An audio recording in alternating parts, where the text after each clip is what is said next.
નમસ્કાર વિદ્યાર્થી મિત્રો, આજનો વિડીયો ખાસ ધોરણ 10ની અંદર જે વિષય વિજ્ઞાનની અંદર ફેલ થયા છે એ વિદ્યાર્થીઓ માટેનો છે, જેમને રિપીટેડ એક્ઝામ 2026ની અંદર આપવાની છે. એ એવા કયા મહત્ત્વના 4 પ્રકરણ કરવાથી વિજ્ઞાન વિષયની અંદર આરામથી 100% પાસ થઈ શકે છે, એ સંપૂર્ણ ચર્ચા આપણે આજના વિડીયોની અંદર કરીશું. તો ખાસ મિત્રો વિડીયોને અંત સુધી જોજો. તમારા જે બીજા મિત્રો છે જે ફેલ છે વિજ્ઞાન વિષયની અંદર અને ફરી અમને રિપીટેડ એક્ઝામ આપવાની છે, એમના સુધી પણ આ વિડીયોને જલ્દીથી જલ્દી શેર કરજો, કારણ કે સમય બિલકુલ થોડો છે. ઓકે મિત્રો, તો ખાસ બીજા મિત્રોને શેર કરો. આવા ઉપયોગી વિડીયો માટે આપણી ચેનલને સબસ્ક્રાઈબ કરી દેજો.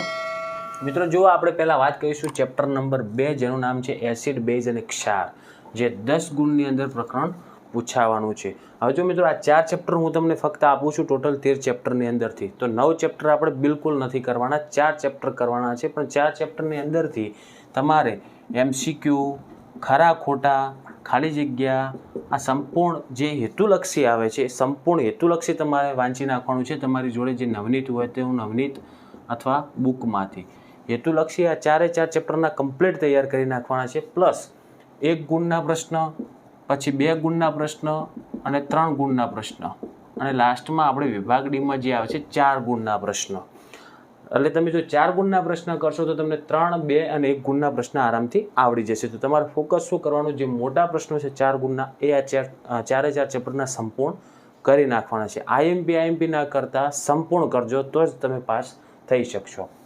તો આપણે પહેલાં ચેપ્ટર 2 કરીશું, એસિડ, બેઝ અને ક્ષાર, જેનું જનરલ વિકલ્પ સાથે 10 ગુણના પૂછાશે. પછી આગળ ચેપ્ટર 3 કરીશું, જેમાં ધાતુ અને અધાતુ આવે, એ પણ ટોટલ 10 ગુણનું ચેપ્ટર આવશે. હવે તમારે અગત્યનું ચેપ્ટર છે ચેપ્ટર નંબર 5, જેનું નામ છે જૈવિક ક્રિયાઓ. આ 14 ગુણની અંદર એકલું ચેપ્ટર તમારે આવશે. હેતુલક્ષી એટલે કે વિભાગ A, વિભાગ B, વિભાગ C અને વિભાગ Dમાં આ 4 વિભાગની અંદર તમારે જૈવિક ક્રિયાઓ પ્રકરણ આવશે એટલે આવશે.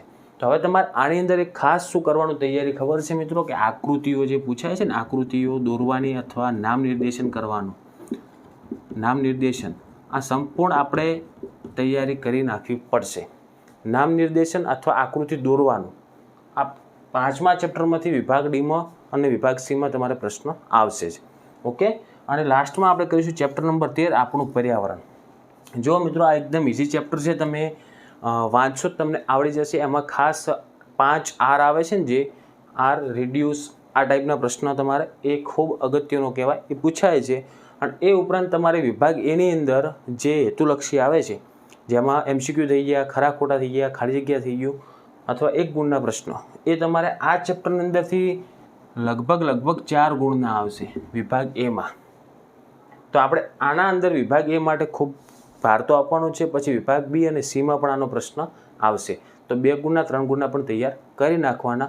ઇન શોર્ટમાં તમને જણાવી દઉં કે આ 4 ચેપ્ટરમાંથી તમારે બધું જ તૈયાર કરી નાખવાનું.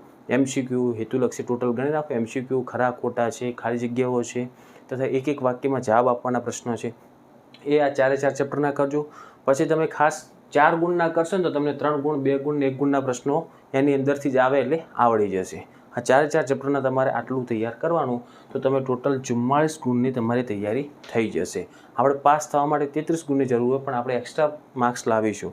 અને બીજું તમારે કોરું મૂકવાનું નહીં, બધું જ લખવાનું, આવડે કે ના આવડે પણ લખવાનું ખરી છે. ઓકે મિત્રો, તો આશા રાખું છું મિત્રો કે વિડીયો તમને ઉપયોગી બન્યો હશે. તો વિડીયોને લાઇક કરો, બીજા મિત્રોને શેર કરો, અને આવા ઉપયોગી વિડીયો માટે આપણી ચેનલને સબસ્ક્રાઈબ કરી દેજો. જેટલા પણ વિદ્યાર્થીઓને વિજ્ઞાનની એક્ઝામ આપવાની છે, દરેક વિદ્યાર્થીઓને એક્ઝામ માટે બેસ્ટ ઓફ લક. હવે મળીશું મિત્રો આપણે નેક્સ્ટ વિડીયોમાં. Thank you so much for watching my videos. Thank you so much.